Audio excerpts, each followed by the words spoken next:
Hi, I'm Dr. K, and in this video, I'm going to share 5 tips where you can use your plates to help you eat less. And the beauty of these tips is that they involve making simple changes that will have you eating less without even noticing it.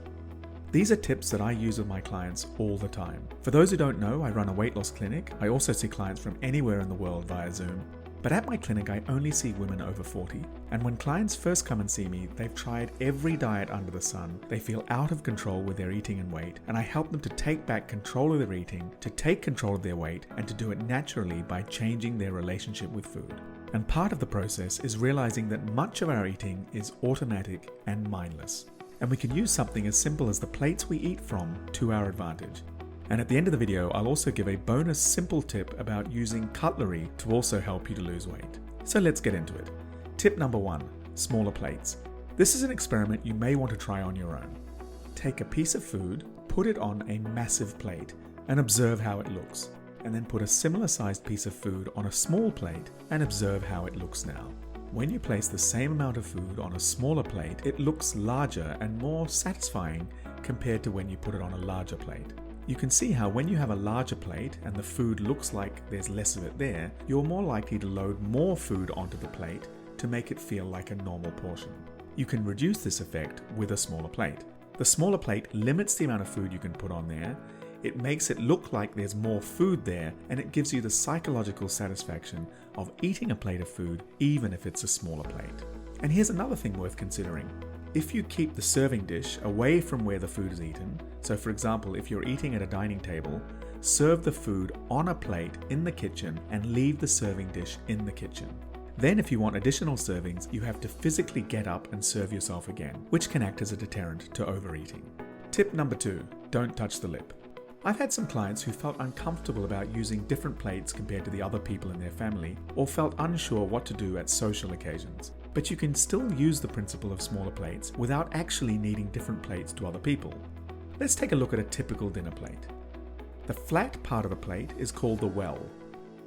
The raised part of the plate surrounding the well is called the lip, and the edge of the plate is called the rim. If we draw a circle around the well, you can see if you place all of your food in the well and be sure not to touch the lip, the raised part of the plate, you're basically replicating the effect of a smaller plate.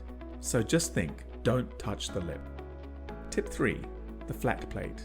Imagine 2 people putting food on their equal-sized plate.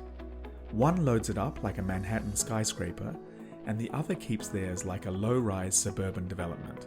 Obviously, there's a difference between how much food is in each plate. So here's an easy rule to minimize the food you put on your plate. Keep it as flat as possible. Don't pile food on top of each other. Keep everything distinct and separate and visible. Then you'll get a clearer idea of what's on your plate and you won't be able to load it up with too much food. Tip 4, the beautiful plate. Why not make eating a more aesthetically pleasant experience? Make this a fun game. Try and make your plate as Instagram worthy as possible. Buy beautiful, small plates, arrange the food on the plate in an attractive way, and then eat the food in the most conscious, enjoyable manner. The aim here is to reduce the mindlessness of regular eating. Tip 5, the buffet strategy. If you can recall the last time you were in a buffet situation, you'll know that by the time you sample everything at the buffet, you've overeaten. And most of the food you ate was not that great anyway, and if we're being honest, was probably sneezed on by a small child. In fact, I know this from asking many clients over the years. In almost any buffet situation, there will be at most 3 dishes that are really worth it, and the rest of it, you're just eating it because it's there. So with this strategy, you do a reconnaissance mission of what's available at the outset, and then you assess which are the 3 dishes that look the best and focus your attention on these. Why waste your eating on food that is mediocre? And this attitude of not wasting eating on mediocre food is something that I cover in detail in my free training about how to lose weight without dieting.